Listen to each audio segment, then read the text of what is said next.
Oh look, Robbo's bought more stuff for his bloody bike. This is a Cane Creek invert fork. What is an invert fork? Well, it's an upside down suspension fork for my gravel bike. Basically, it's a rough road, rough pavement bike. Is this too much bike for me? Absolutely, but who gives a shit? I'm old enough and old enough to buy my own toys. I did get this on special. I was looking at it at full price, but man, I'm so glad I pulled the pin on this because this is the perfect fork for this bike, and this bike is a perfect one for me. So not going to suit everyone. Few people will turn their noses up at it. I don't really care because this has changed this bike for the better. It was already brilliant, and now especially on this gravel, I just did about a 40 or 45k gravel loop ahead of the Mudgee Creek Classic later in the year. I wanted to try the fork out, do some tire pressure checks and some fork pressure testing stuff, and it is just magnificent. It gives me grip, gives me confidence. It doesn't smash my hands around, and at my age, mid-50s, it all counts, right?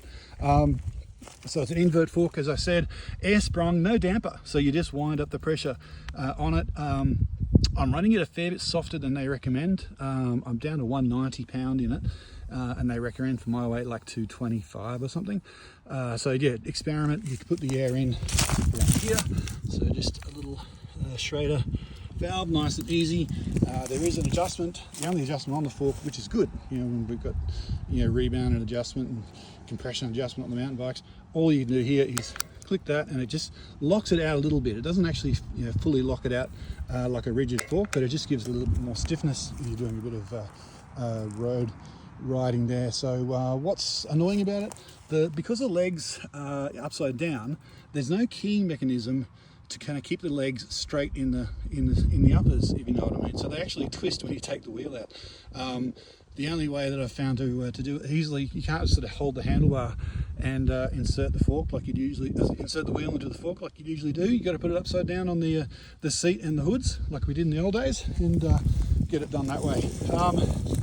Expensive as hell. Weight wise, I think it's 200-ish grams more, maybe not even that, than the carbon fibre fork I took off. And because I added a lighter set of wheels, I'm actually a net loss now on the bike. It's a 10 kilo bike as it sits in titanium, and fancy bits, but not overly fancy. That fork is by far the fanciest bit on this bike. So Cane Creek Invert CS, I love it. If you're sort of on the fence about it and you're not sure about it,